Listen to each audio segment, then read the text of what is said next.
Great, welcome back for Fund Economic Development. We are pivoting now to back to housing and to a key piece which enables housing and economic development, which is our brownfields.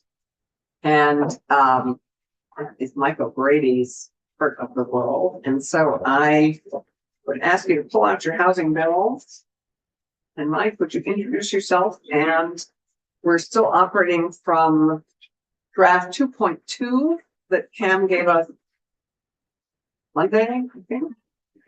And I believe this incorporates the language that you and Matt Chapman and Tom Kennedy have been working on that addresses both. And we're waiting into share when we go beyond the brownfield money piece. We are wading into shared jurisdiction areas. So I know that in the chair's meeting yesterday that the Senate Natural will want to look at the soils remediation piece. Okay. Just for clarity, David. Is this 2.2? It doesn't have a draft number on it. I mean, it doesn't have a. It's 25-0841.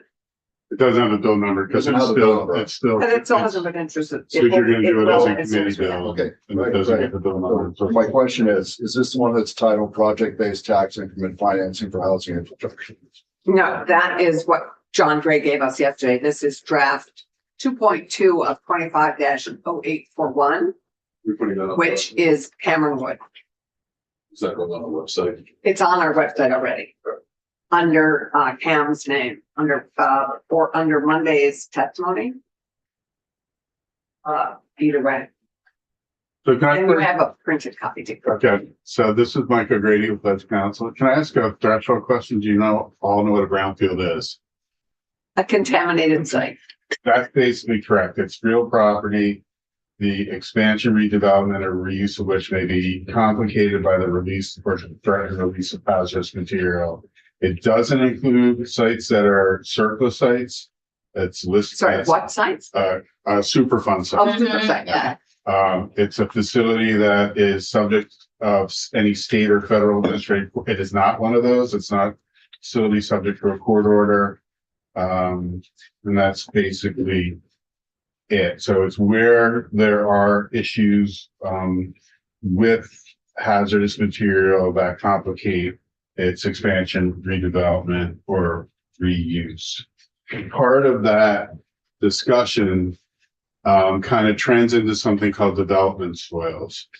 Development soils are not necessarily from a hazardous material site. Urban soils generally have over time accumulated material in them, contaminants in them, which need to be managed appropriately when excavated or removed. And there's no way to reuse those soils on the site where they're excavated or removed. Tom. Why? What threshold determined them to not be usable? Is it a Vermont standard or is it a national standard?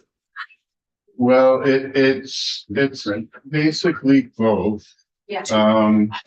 You don't want to use hazardous materials or create additional hazardous material site by taking it from one site and putting it to another site. I'm concerned, you tell me if this is not valid, that Vermont has set a threshold for what's hazardous above and beyond what the rest of the country has, creating more work and costs for us when we develop.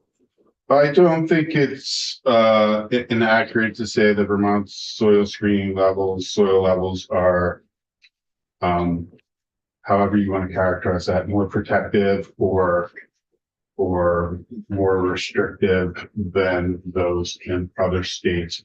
But I would recommend looking at the Department of Health summary of how and why they come up with those screening levels. They are very it's very specific to control toxicity and prevent environmental health, public health, and other issues due to the contamination within the soil. If I may continue, Madam Chair. Yeah. The Vermont Department of Health. Yeah. Okay. So just what I hear about is just developers that are trying to build an infill development and they've got dirty dirt and they have to lug it all over the state to Coventry when they're honestly putting concrete over on top of it where that shouldn't necessarily be contaminated. In the end, it is just dirt. So where my interest has been in these conversations, and I know this isn't necessarily natural resources, but was just ways to relieve or to lighten the burdens and costs of building inside of our downtowns by looking at Vermont standards that might be currently dictating very expensive relocation of dirt throughout the state. I understand your point, and one of the things that is being proposed in this bill from the agency is this new, not necessarily new, but it's maybe a focused use of what's called the insignificant waste event, where right now you just mentioned you can send development soils to Coventry or another certified facility.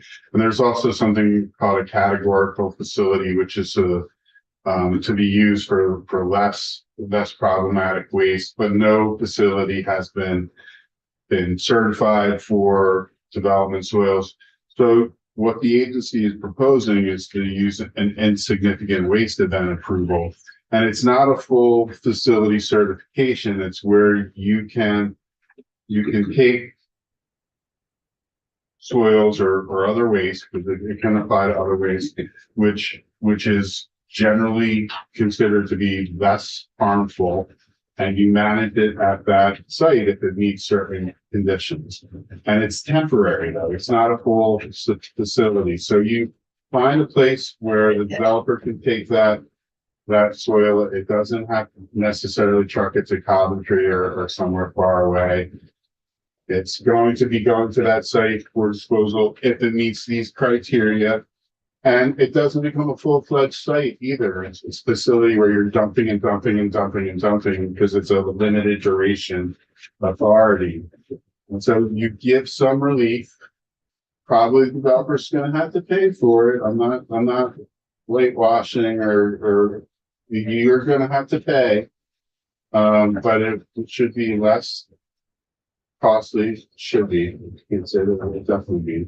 And there will be alternative for the developer to negotiate with landowners that will do this.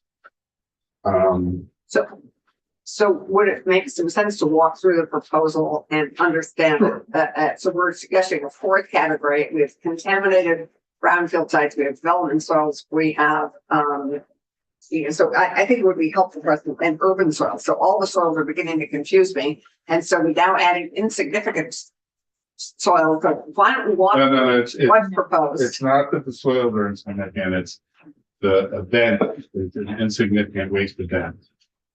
So let's look at the language. It's on page 27 of 2.2, section 12. We just got it. Oh, yeah, it's in our emails too, but yeah. Okay. So there's already a section in.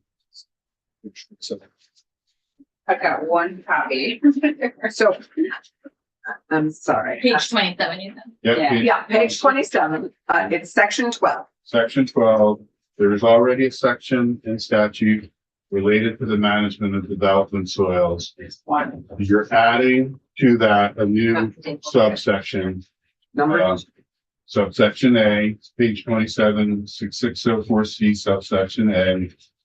And says, notwithstanding any other requirements of this chapter to the contrary, which include things like you can only dispose of waste at certified facilities, development soils, and I don't think I've read to you what a development soil is yet.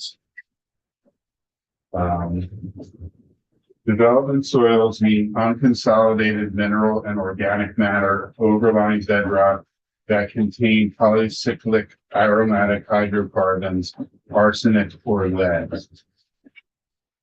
And so if you had development soils, they may be managed at a location permitted pursuant to an insignificant waste event approval authorization And so A&R has that authority to approve insignificant waste events, and those are a waste disposal, storage, treatment, collection, or processing event of limited duration that the secretary has determined will not result in a threat to the public health and safety or to the environment and will not be a nuisance. So remember, limited duration doesn't create a threat to public health and safety or environment. It does not create a nuisance.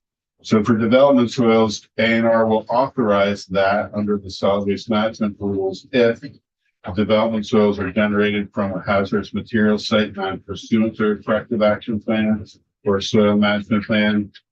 Development soils have been tested for arsenic, lead, and polyaromatic hydrocarbons pursuant to a monitoring plan approved by A&R that ensures the soils do not leach the groundwater above groundwater enforcement standards. And the location where the soils are managed is appropriate for the amount and type of material being managed. The soils are capped in a manner approved by the secretary, meaning clean soil or other cover is placed over them. And any activity they may disturb the development soils at the permitted location shall be conducted according to a soil management plan approved by the secretary. And then the permitting files a record of notice where the soils are managed in the land record. So anyone who's subsequently buying the land, using the land, will be able to search the land records to know that it was used as an insignificant waste event. Or was determined to be an insignificant waste event, which means you don't have to move the soils. That, And no, I mean, in the future, if you were going to excavate that property, you still have to follow all the requirements for management of the soil if it's contaminated. but an insignificant waste determination, so that An means insignificant waste event, you are approving a limited disposal of development soils at this site. Insignificant waste event. So that's where there's a limited duration for the disposal of development soils. It's an alternative to taking it to Coventry, an alternative to taking it elsewhere where you might have alternatives.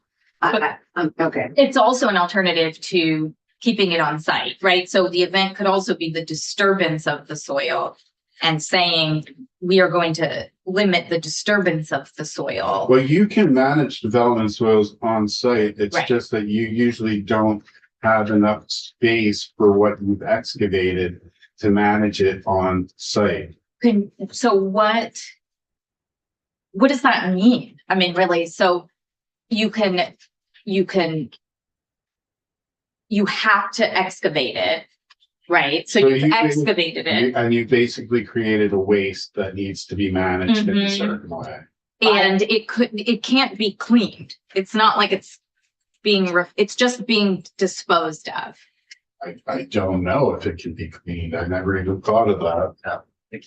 I mean, to be fair, Paul Stamets, who wrote My Ceiling Running, would have something to say about using fungus to break down biodiesel contaminated soil. But anyway, so we're not supposing it can be cleaned, and we are just disposing of it somewhere. But In a way that reduces the risk to public health and the environment and will not leach groundwater in the way that exceeds groundwater. okay, it's being disturbed.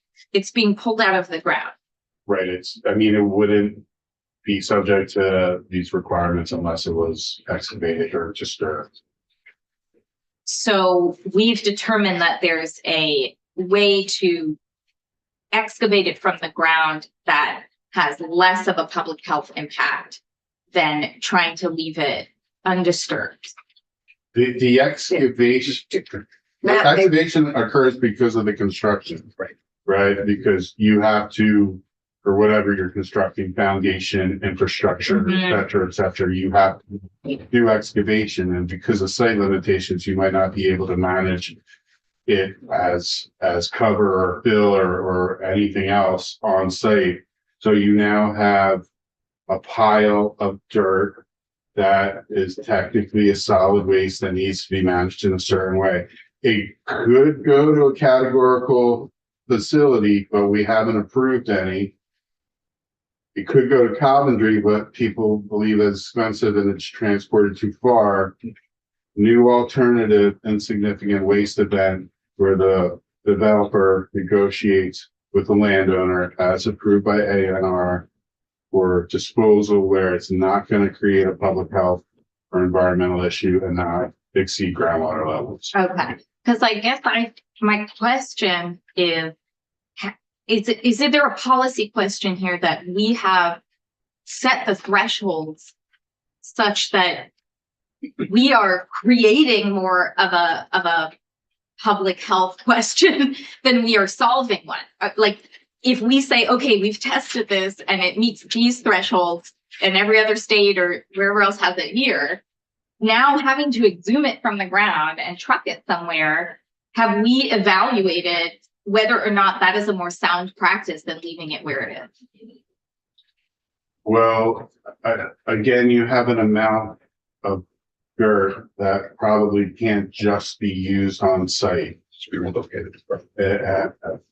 If you want me to jump in, Mike. Yes, Please do. I feel like, Matt, so, why don't sure, you I'll just, if it's okay. jump So- in and answer this question? Sure. So for the record, Matt Chapman, I'm the Director of the Waste Management and Prevention Division. As part of my job, I oversee the brownfields program. And thank you for making the effort. Not a problem. But can I ask a question? Please. You would oversee any disposal of dirt, regardless of if it's categorized as a brownfield. Sure. And do any of these sites not qualify as a brownfield, but you are asking for dirt to be exhumed and waste disposed of somewhere else? Sure. So what we basically, so I deal with the whole contaminated sites program, right? Which is anytime there's been a release of a hazardous material that needs some sort of attention, we're the ones who supervise how that gets investigated, planned for, and ultimately cleaned up. And so I guess, so we're really focused. So this and the concerns that I've heard are focused on what we're going to call development soils, which Mhm. are lead, PAHs, and arsenic. They're commonly occurring in urban areas in Vermont. And frankly, these contaminants are a problem throughout New England, right? So there are issues in Massachusetts, New Hampshire. Old housing stuff. Well, it's predominantly a legacy from both automobile exhaust, when we have lead in automobile exhaust, and also it's uncombusted carbon. That's basically what PAHs are. The cancer risks associated with these are relatively low. What Vermont and other jurisdictions have done is we've gone in and we basically said, well, the risk is basically below what we commonly see. So we've developed background values to basically say, we're not going to force you to clean up less than what's the background value. That makes no sense, right? So we basically have established, We're not going to make you clean up more than what's the background value or less than we're not going to make you basically create a whole exceed the background value. have a more stringent standard than what is background, right? So background becomes the Meaning the standard. dirt right next to it. Correct. Okay. So the dirt, if you have two properties, one that's being cleaned up and one that nothing's happening on, Mhm. Next door. next door, and the concentration for, hold on, because I just got is for Vermont, let's just say you're at 0.6 milligrams per kilogram as far as contamination in the soil For what? for PAHs. What is that? PAHs. What is again, point? 0.6, and again, I'm sorry, I'm reading. Milligrams. I think PAH. it's, yeah, milligram per kilogram, I think is the standard. Vermont standard. Vermont standard. And just to be clear, Rhode Island's is 0.4, New Hampshire's is 0.7, and Massachusetts is 2 for this contaminant. So we're in the same sort of range as the rest of New England as we're dealing with these contaminants. Vermont has its own methodology for adopting standards. It can be, I guess, like, how often do you see Excuse me. 2 instead of 0.6? I I mean, that seems I don't big. know. I don't know. I mean, it is a difference. It is Okay. a difference. And excuse me, it's benzoate pyrite as opposed to PA, but it's the standard we normally use. So, What's the standard again? we'll call it PA, but it's basically, I don't want to go too deep, but it's Mhm. benzoate pyrene is Okay. it's sort of the indicator contaminant for PA. And that's from diesel. It's from generally speaking, it's from uncombusted carbon, and the most common source is exhaust product. Okay. So, I mean, our goal is always, if you can leave material and manage it on site, you manage it on site. But if you're in an urban confined area where you're trying to dig like a parking garage underneath the building, that becomes incredibly difficult to do. So one of the things that we wanted, based on what we've heard from sort of the housing development community, is let's find another option, right? Mhm. Is there another way? We asked, yeah, Which is and we have, yeah, what we've sort of put out as a potential option. So if you find another property within the community, I guess the other thing just to preface is a lot of the cost drivers are transportation as much as disposal costs, right? Yeah. The disposal Yeah. costs are not Right. insignificant in Coventry, but moving tons of dirt is a really expensive transportation cost. Well, and having been the vice chair of natural resources in the House, the space left in Coventry will become more and more valuable. And the alternative cost of shipping it out of state will be eventually more costly. So not moving dirt into a very finite landfill is a huge financial calculation. So agreed. well, So- and coupled with reducing cost and time for much needed housing development. Sure. And so what this does is that if you're a developer and you can identify an adjacent property that needs fill, right? So you've got basically an excavation taking place here, some area that has a gully, has something else that needs to be filled in some other location nearby. This creates a relatively easy regulatory pathway for you to take material from point A, move it to point B, and then manage it appropriately.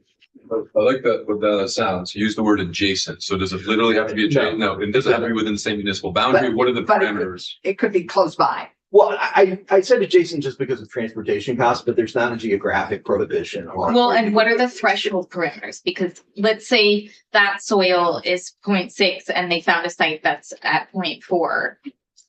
So again, so that doesn't matter. So the real key associated with this is that it doesn't cause a risk to groundwater. So there's a set of tests that we can do or apps that developers do to basically look at the soil to say, okay, when you run this test on it, does it result in it coming through at concentrations that would exceed our groundwater standard? And if the answer is no, like with most of these contaminants, what we're worried about is sort of inhalation and sort of touch related impacts. That's primarily where the risk is being derived from. So if you basically find a place where you can basically dig a hole and put clean soil on top of it so that it's effectively contained, you've managed that risk. And as long as there's no groundwater threat from it, it should be fine. And you can leave it there until there's some future development where you need to unearth it to deal with it.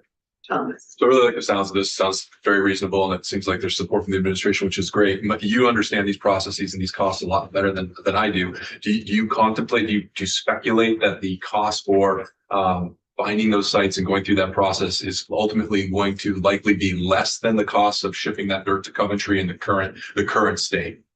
I think in a well-planned project, yes, right? I mean, I think when you, What about the Average Plant project? well, I mean, Well, hopefully they're all well. right, that's, I think, I mean, I think the answer is yes, right? I mean, I The answer is think yes, if you can find a site that's close by and you can move it. But I'd go back to Keisha's question, which is if you are able to cap it with clean soil, why can't you just leave it there? you can.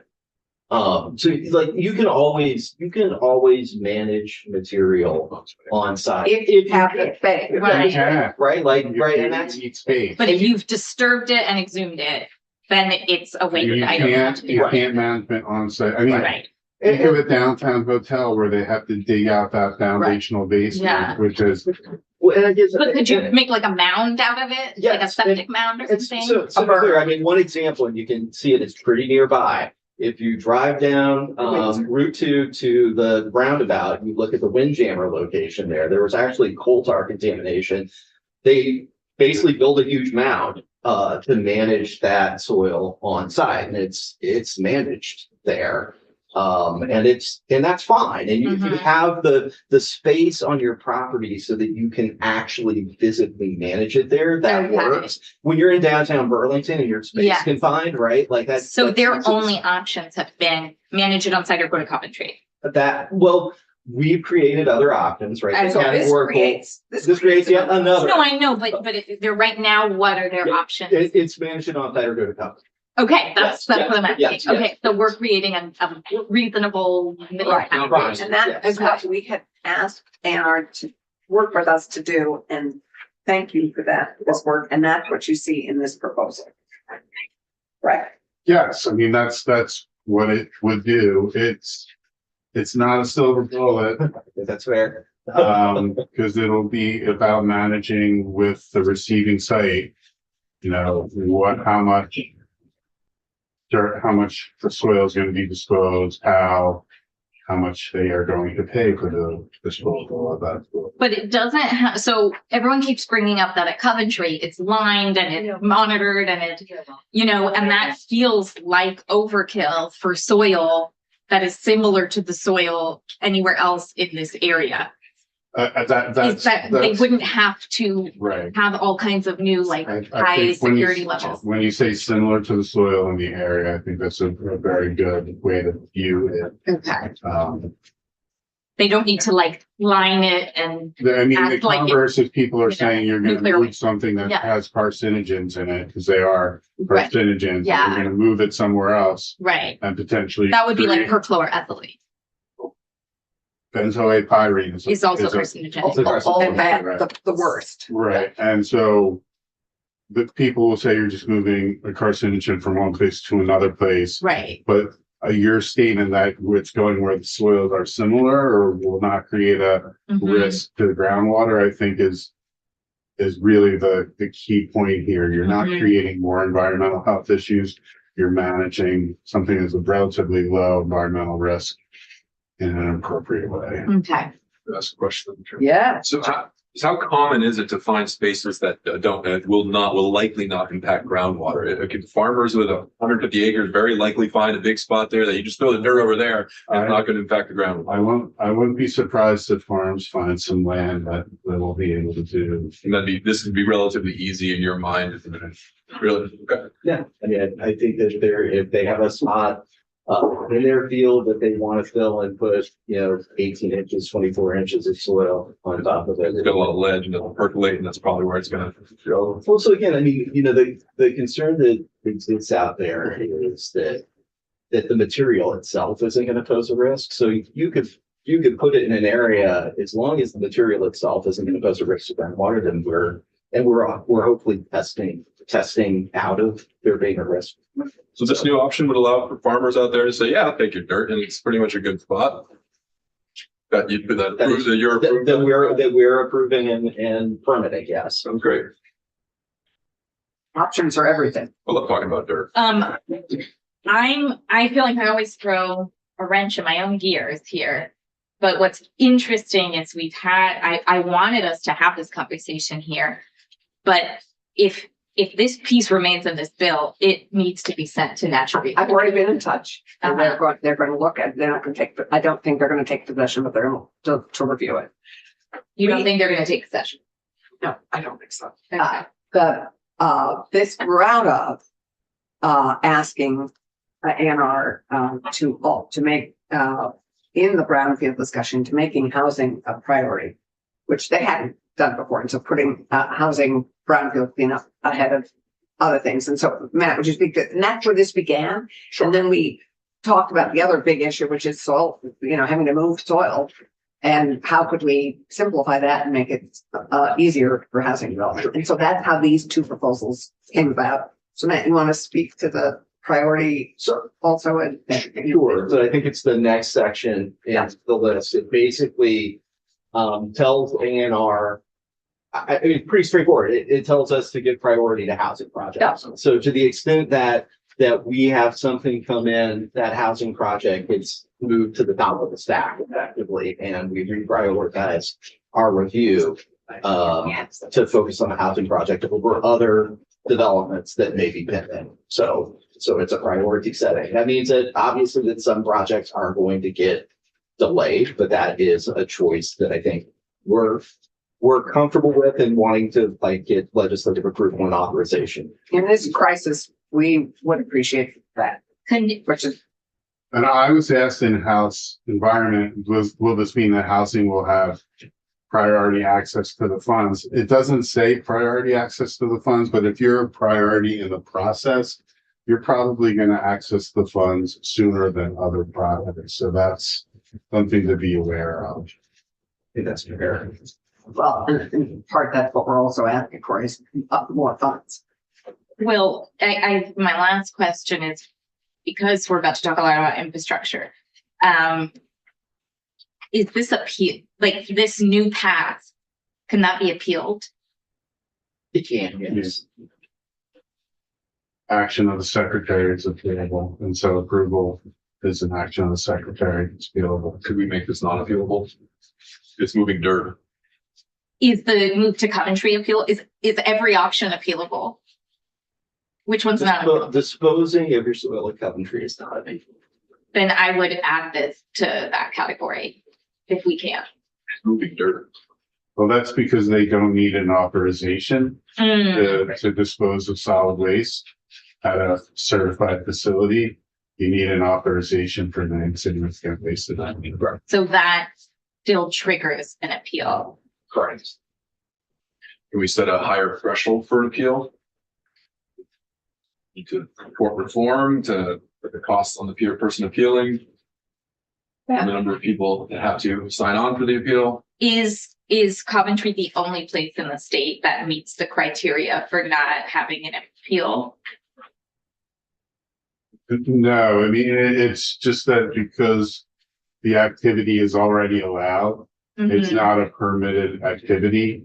You don't need approval, and so there's no, it's something that the state has already approved, and it has been approved. Okay. And Right, and so the act of disposing of solid waste, right, which includes this dirt, is not sort of something that needs a permit. Mhm. The creation of this new insignificant waste site, Yeah. right, requires an authorization, which objects Right, to. so I mean, in my mind, obviously, I think some people can see where I'm going. You could become a site that takes dirt that for more than one project. If you received approval for one, that would make you an automatic insignificant waste disposal site in the future. Can we at least make that possible? So we also have given authority to do what's called a categorical permit, which is sort of like a light landfill, sort of like a Mhm. less sort of bells and whistles on the permitting in this process. That's really, I think, where we would intend, if you're gonna be bringing in a lot of material from a lot of different places, You're a landfill light. You're landfill light, right? Okay. And that's really where we would steer that person towards, as opposed to doing a whole bunch of IWMA, the insignificant waste. Okay. So if there's a construction company that does just a lot of moving dirt around, they could say, you know what, we found a site where we'd like to get this landfill light permit Yes, so that we don't have to keep doing it. yes. yes, And we've had some conversations over the past couple of years about citing a facility like this. I think there's interest out there. I think it's trying to make it's finding the correct site. Because Mhm. there was one in southern Vermont that was being planned that basically the community didn't accept it. And for, you know, it was in a quarry with a lot of properties that had wells that were right next to it. Mhm. So there were certainly some things we had to look at from a siting perspective. Mhm. but you There, never even got there because the owners withdrew, right? they ultimately ended up withdrawing. And, Yeah. and, Yeah, that's right. right. But when you use the term facility, it doesn't always need to be something that's substantial. It could be, to go to Thomas's, It could be a good sized farm that had an area that they were wanting to build up banks or, do something. I mean, it could be It could be. useful for farmers to, It could be. I mean, we're having conversations with a number of people. Like there are, there are opportunities for There the are. disposal of insignificant waste soils. there are. I don't know what we're calling them. We're calling them insignificant. Development soils and significant waste events. Development soils that were subjected to insignificant waste events. No. Is that? No? Development soils disposed of under insignificant waste event authorization. Is insignificant defined by a certain quantity of dirt, or what's defined as insignificance? I think the. It's a narrative standard right now, so they will have to review on a case by case basis. Again, I think the way this sort of legislative framework lays it out is it needs to come from a side under our supervision so that we know that we don't have free riders, right? Like we don't have chlorinated solvents or something that's really bad that we don't want to have go there. There's that stuff that people living there. Right, exactly. Exactly. And then we know that it doesn't affect groundwater. We have, that the site is suited for doing this. So in other words, you're not creating more problems on this site than you're solving by doing this. And then lastly is, that report it in the land record so that we have a record of the going forward. So it's intended to be a streamlined approach, but it's still, this committee deals with permitting it up. It is a permit, right? So it has public notice, public comment. There's a 14-day public comment period and there are appeal rights associated with it. So it goes through that standard process that we go through as an agency. So. And I certainly support what I'm hearing. Well, yes, I want to just make it clear and share this with the Natural Resources Committee as well. I would like to monitor this use of other sites, landfill light type of sites. And I'm saying that out loud because I would hate to see a costly and unjust situation where we simply start trucking more of our dirt outside of the state to places with lower thresholds. That's expensive for the person trucking the dirt. And it's just not good for the environment writ large to just move our dirt further away. So I hope ANR can stay in touch about if all of these sites are being appealed, if we're essentially not finding a way to take care of our own environmental hazards, but rather starting to outsource them. I think it's imperative that we monitor sort of like the effectiveness of what we're proposing. Mhm. So do we want to monitor that effectively? What time frame would we ask for a report back, or what would you suggest? Well, they report every 2 years? The biennial. Yeah. Biennial solid waste report. Could we add this to that Sure. to monitor it? And thank you. Thank you. Well. Yeah, that's a step in the right direction. The only question Yeah, I didn't hear an answer to, I heard Vermont standard compare it to Massachusetts, New Hampshire. So what about a national standard? Where do we compare? Where are we in that scale? So I don't know. I may get a text really soon because my staff are helping out and watching what our comparison point is to the national standard. I mean, I will say that the health-based value is more stringent than background levels that we see in Vermont, Should I say that one again? right? So It's right. this happens to us a lot, right? Like the risk of harm is lower than what we see as background, right? So What does that mean? it means that you're receiving adverse exposure levels Every day, just every day, going anywhere. walking around. So background means just every day. Yes, Right, it's just the world we're living in. that's right. it's also the air Yeah, but that is, exposed to the exhaust of vehicles. That's so we get all that, we understand that. But again, compared to national value, it really, it would help us out dramatically with our. I can get that information for you. I don't have it right. Similarly, my concern is that our thresholds are just too low. Forcing this, hurting, making it more expensive relative to the national standards or elsewhere. So I think, I will just go ahead and say, I think that when you look at the Vermont standard development process, how we go about deriving state-specific standards. So we turn to the Department of Health, and as Mike said, there's they've laid out their process as to how they go about deriving. And that's a completely health-based approach on how standards get derived. We also certainly look at things like, well, is there a background condition? Because we're not going to set a standard below a sort of background ambient value. We also don't set standards below what we can test for, right? I mean, there are certain limitations, and so that's pretty common. What we don't do is we don't look at like economic feasibility, right? So in other states, and frankly, the federal government, look at economic feasibility when they're adopting standards. Like, that's not an unreasonable conversation to have, but it's also really hard to do, right? As far To as identify the economic feasibility. Or the economic. well, it's subject to, I mean, like if you're at the federal level, and again, just looking at the federal government as an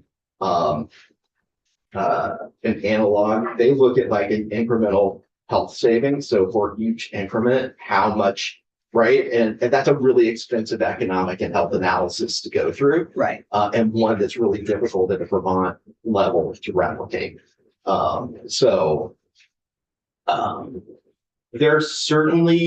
It is certainly reasonable to have a conversation about the framework for how we adopt standards. But that's certain, but it's That's not this huge committee. issue. Yeah, it's a huge issue and not this committee. We are talking about this as it relates to brownfield. And we asked ANR to help us make this faster for housing and make it simpler, the soil piece simpler for housing projects. Sure. And I guess just the last sort of, there are two other components in there, and just to roll through them incredibly quickly. Yeah, because we're evolving if we can. Anyway, this is important for us to land on, that's for sure. Yeah. One is a study, right? So really, Yeah, this is section 14, I think. yes, The process improvement report. correct. And it basically is looking at two things. One is reaching out to the development community to talk and have a conversation about the brownfield program and where functionally the pinch points are. I mean, there's both to figure out how we can make our process more efficient, and frankly, everybody wants everything faster all the time when they want it fast, right? So it's trying to figure out where the points are that are critical in the development process where we can help shrink those timelines and make our process basically better and more efficient. So, No, I appreciate it. and so that part of it. The other part of it is looking to what some other jurisdictions have done with what's called licensed site professionals, which is frankly delegating some of the work that we do overseeing cleanups to professionals, licensed professionals. And then we basically oversee them, right? So it basically shifts us out of doing project management to oversight of consultants. And so basically this tells us to take a look at how other jurisdictions have done it and come back with the strengths, weaknesses, and whether it's something that might make sense for the state of Vermont. Thank you for all the I think work. that, Just on that, there's issues with cost. If you start licensing people, they're now professionals and they're going to start charging more. There's availability of them. If it becomes a requirement for them to be on the site, then now you have issues with availability, which then affects costs as well. So there are pluses and minuses that need to be looked at. But I mean, I think it's a good conversation for but us. I think this will frame that conversation. That's what this and is all identify about. those That's what costs it's all so that about. we can then make decisions about whether to go forward or not. Put that And on the table. Mike, can you remind me if this is in the bill that I'm working on that would be introduced in natural resources. Or is this on our housing bill?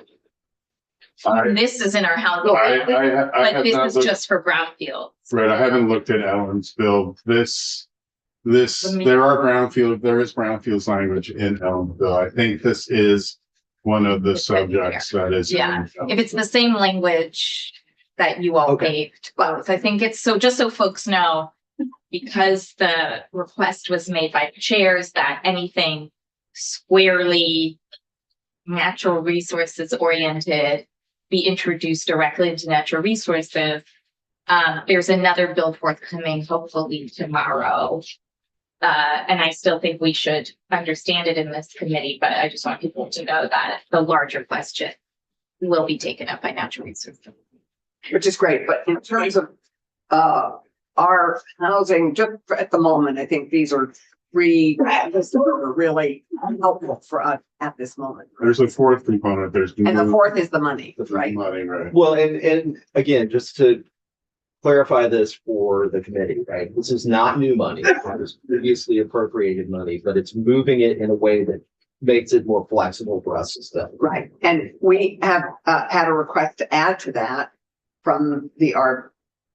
I know you can't hear that, but you are close to the end of your money and need more money.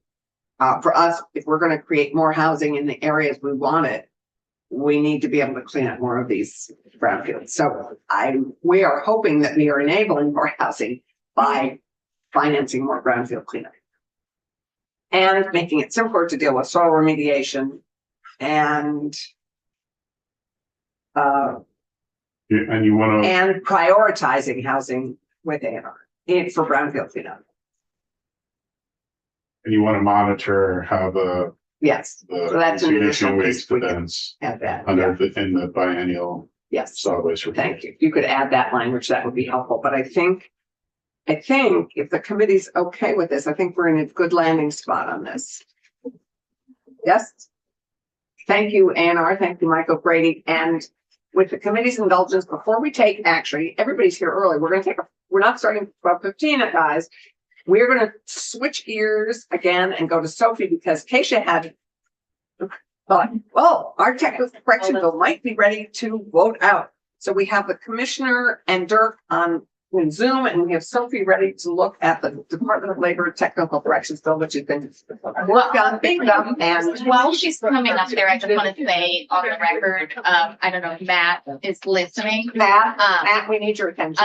I would characterize the relationship I've had with ANR to get to this point as having a lot of friction, and I just appreciate that we've gotten here. I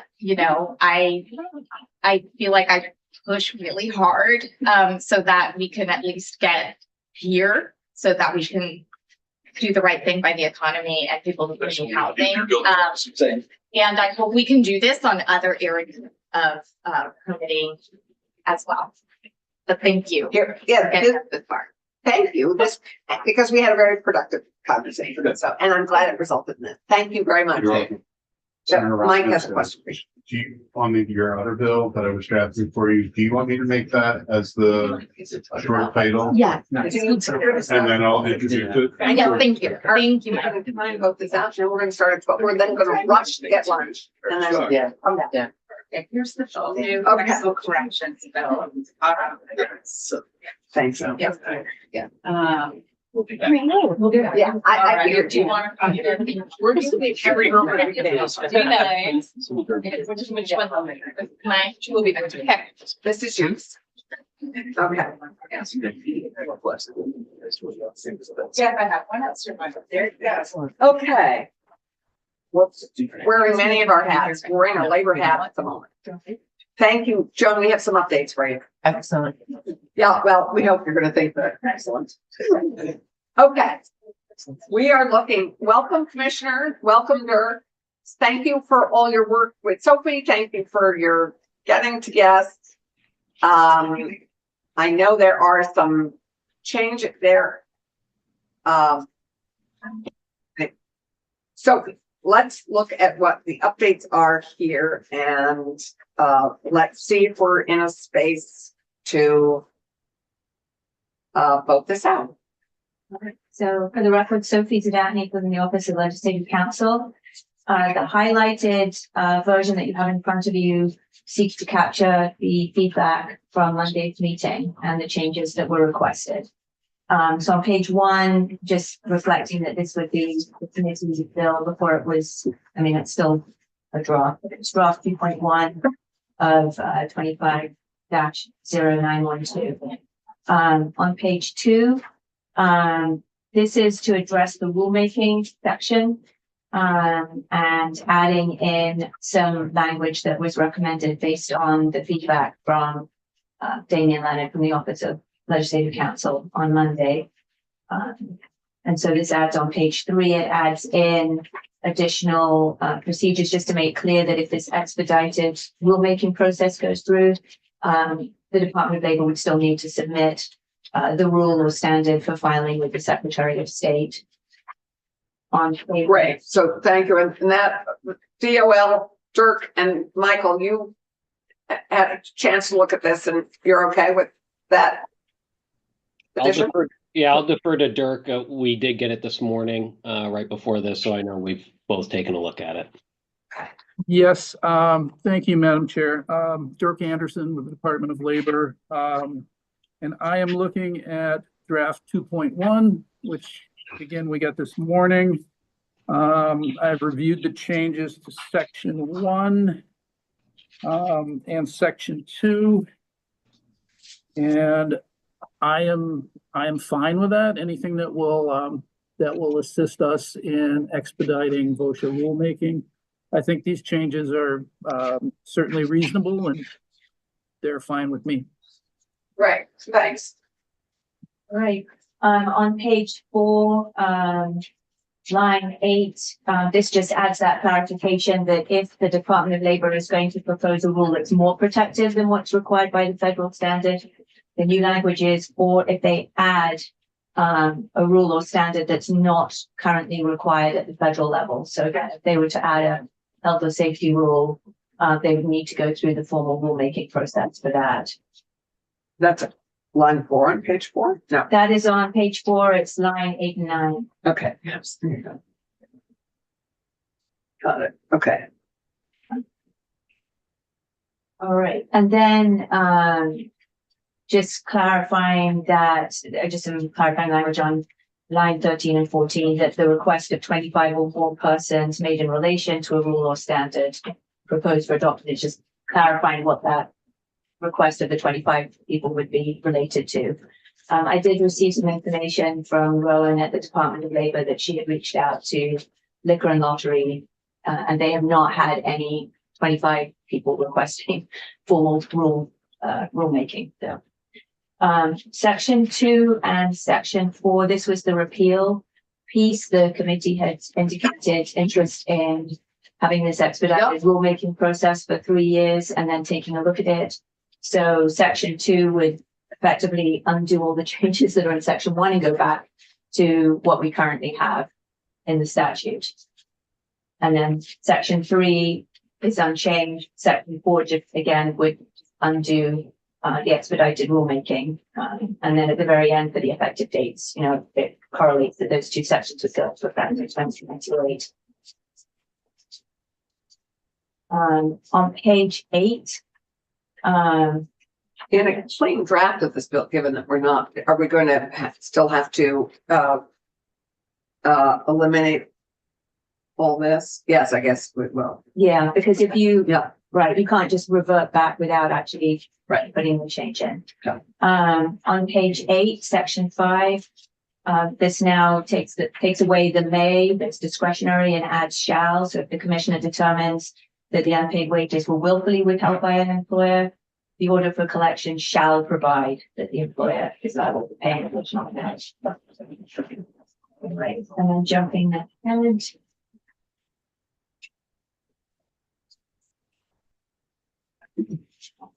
On Oh. page 9. Or renumbered, yeah, page 10. This is the what I call the mini warn, but it's the, when employers are required to notify the Department of Labor if they're laying people off or there's a plant closure. Originally, the draft had 25 employees as the trigger for the notice, down from 50.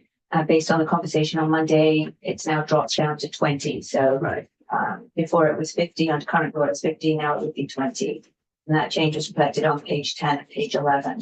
Thomas. Something that Senator Mazza used to do a lot about this time, and I know you said you were new to the Ledge Council, so we would close out sections of these bills just to make Yeah. clear that we're all sort of set on these sections. So I personally am set in all these sections, if that means anything to the committee. It's not like locking you in stone, but this, that way it makes Yeah, clear. no, absolutely. And I think that's a great reminder that we can do that. And that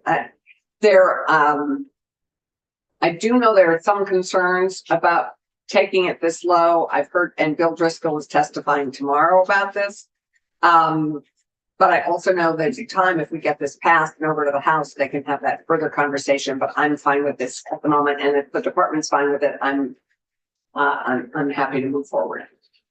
Right, and Get then, that. So I guess my point was really like right now, if anybody has any issues on any sections, we can chime in. Otherwise, we're closing these out and we're getting this thing ready to go. Is that? Yeah, I think that's fair. Chair, sorry. Yeah, Sorry to interrupt. When you get a chance, I had on a section that you're closing out a question. So, okay, an earlier section. yes. Okay, well, let's finish and then we'll go through and Thank you. because we gotta, okay, okay, yes. so other than renumbering, the only other changes on the final page 22, and that is to deal with the effective dates. And again, just to clarify that all these sections would take effect July 1, 2025, except then 2 and 4 would come into play in 3 years' time for the repeal, prospective repeal. So within 2028. Right. Terrific.